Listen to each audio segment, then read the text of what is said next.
What's it like to date a 400-ton spaceship? Bender had fallen in love with the ship Jessica, but as always, he quickly got bored. After breaking up with her, Jessica instantly lost power and nearly got blown to pieces by space pirates. After narrowly escaping death, her outer shell was in desperate need of repair, but what she needed even more was emotional comfort. Meanwhile, Bender was busy celebrating his newfound single life, bragging that once he got back to Earth, he'd hook up with two lady robots at once. Hearing this conversation through the ship system, Jessica was heartbroken. Overcome by sadness, she changed course and started speeding toward a quasar. Bender was terrified and rushed to the control core, insisting that he was just testing her, that he never really wanted to break up. But Jessica didn't believe him. She said she'd only forgive him if he agreed to merge programs with her. Bender panicked and refused again and again. He was scared of dying, but even more afraid of merging. Leela, caught in the middle, shouted for both of them to stop and not drag her into this mess. But Jessica had already made up her mind. She shut off all the oxygen on board. The three of them ran into the bathroom to come up with a plan. Leela told Bender to pretend he agreed to merge so he could distract Jessica and buy them time, while she and Fry went to the control center to disable the ship's AI. All they needed to do was pull out the carbon matrix cores, and they could stop the catastrophe, but floating pieces of candy scattered everywhere, making things nearly impossible. Seeing this, Fry started eating the candies to clear the way.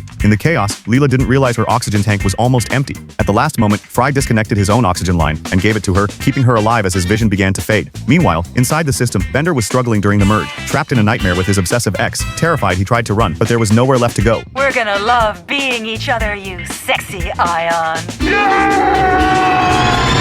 Last one!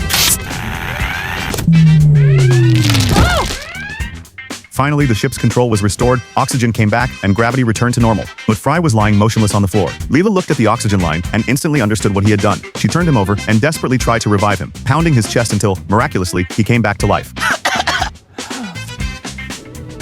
You leave me breathless? Happy Valentine's Day, Fry. Happy Valentine's Day. Bender wasn't so lucky. His program permanently fused with Jessica's. The leftover candies were ejected into the quasar, bursting into beautiful rays of light, adding a touch of romance to the darkness of space that night.